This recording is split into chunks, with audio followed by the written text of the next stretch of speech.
What's going on, folks? Once again, I'm Nev from Nev's Tech Bits, often described as your friendly neighborhood basement dweller who helps out your nan for cookies or computer problems. Don't worry, ma'am, I am from the internet.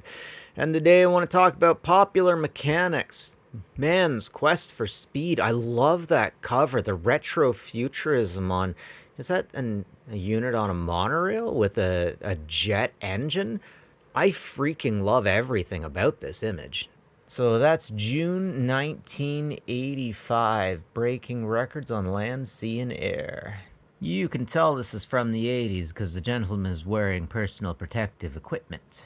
You see, back in the 50s, we didn't need aprons. Aprons were for ninnies. We had whiskey. And far more back-breaking mental health problems. First world problems. Oh no. Legit though, I want one of those with the wood paneling on the side. Absolutely. Holy frick! Check this thing out. A bike. Sorry. This is like a quintessential steampunk motorbike. Check it out. Check it out. Everyone knows when you're kids, you always had that one cool guy on the street that attached a some kind of motor to their bike, and their bicycle just went down the road. Noisy as frick, but still real powerful. Gotta love it. This is steam powered bicycle. Frick, that is awesome. All right, we're rocking the grid pattern of the 80s. More than meets the eye. We've lost something in that we don't have these advertisements anymore, and I just love to hang on these things, just appreciate them at face value. Mopeds come back. I don't know if they were ever here. Like southwestern Ontario, I never see mopeds. Every now and then you see a farmer's son that's just farting around with something, but nothing really serious. Sorry, I want to come back to this, but in earlier versions of Popular Mechanics, there was a lot of discussion about different plies and different makes of tire, and it looks like they've just decided that nobody really cares about that anymore.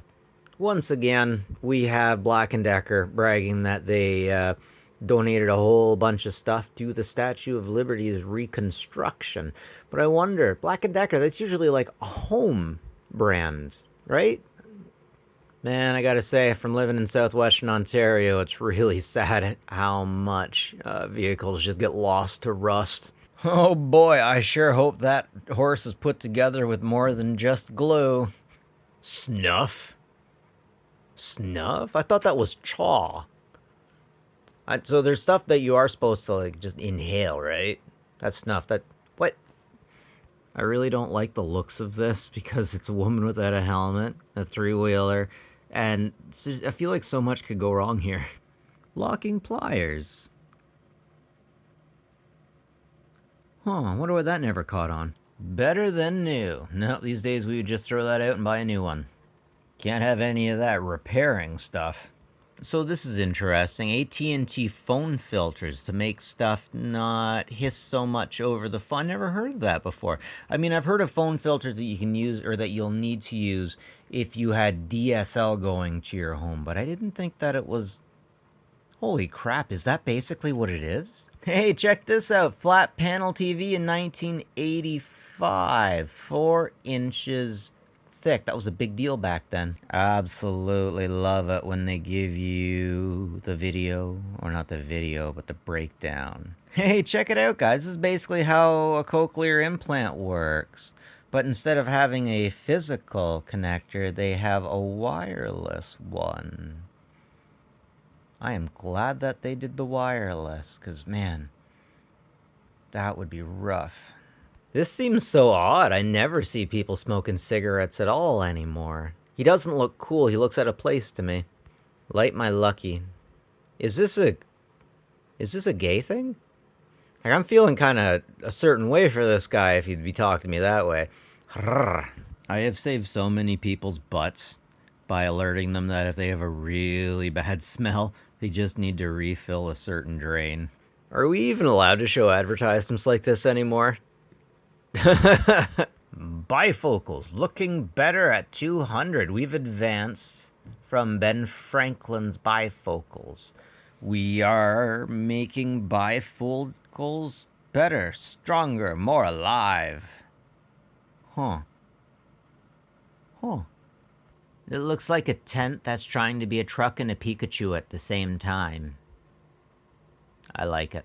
Back in the 80s, late 80s, early 90s, everyone had one of these. It was always ready to go up until the battery died because it was always charged, always plugged in all the time. Oh, here we got the beautiful retrofuturism of breaking the speed race. I'm just going to hold it here and y'all can just appreciate it.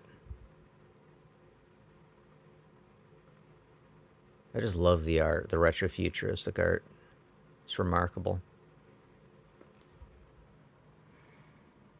Damn, the thrust too. Oh wait, that is a nuclear submarine. Huh. That thing looks so unbelievably sexy and powerful as a phallic unit of itself. Motorcycle. Okay, Mach 7. Now the thing about boats is you can get to a certain speed, and then after you get to that speed, you start doing flips and stuff.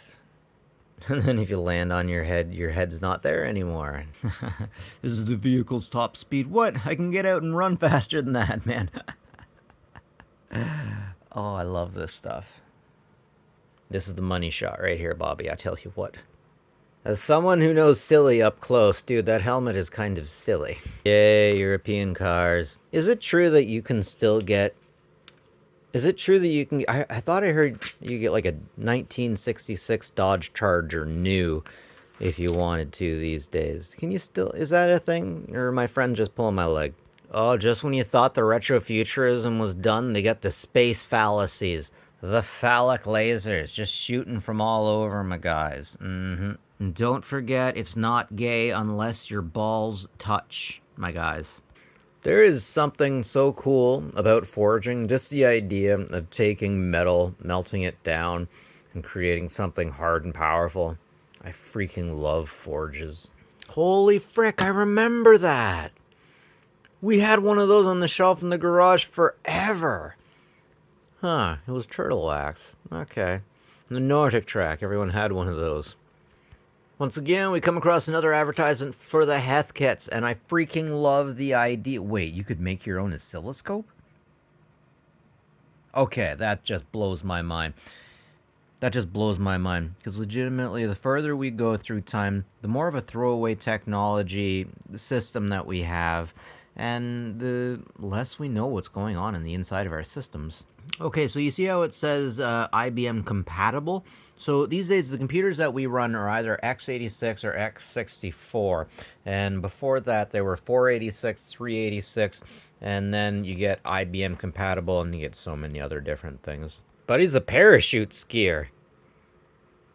Pedro. I love the mask. Well, freaking advertise anything in here. Check it out. Check out those side cutter nail cutters. So I was cutting my my toenails. You know, I was cutting a little corner of one, and the freaking piece flew right into my eye. You know that horror? Then you just know something you're working on went into your eye. Yeah, I got it out, but that was a thing. Holy frick! Why didn't someone just tell me we could use like those kinds of cables to jump? How come I didn't figure that? I am one silly boy. I'm just gonna hang on this page for a quick sec for the Atari aficionados. I should have known that Atari made computers. I did not, though. It seems like there is a very vast and different universe of games and software within early computers that the Nintendo kids just didn't seem to get a hold of. Anyways, folks, thanks for joining me. Net from Nets Tech Bits. Feel free to bust my balls. Leave a comment. I always love to learn. And if I can learn and also frickin' talk some shop, yeah, that's what I'm about. Have a good one, folks.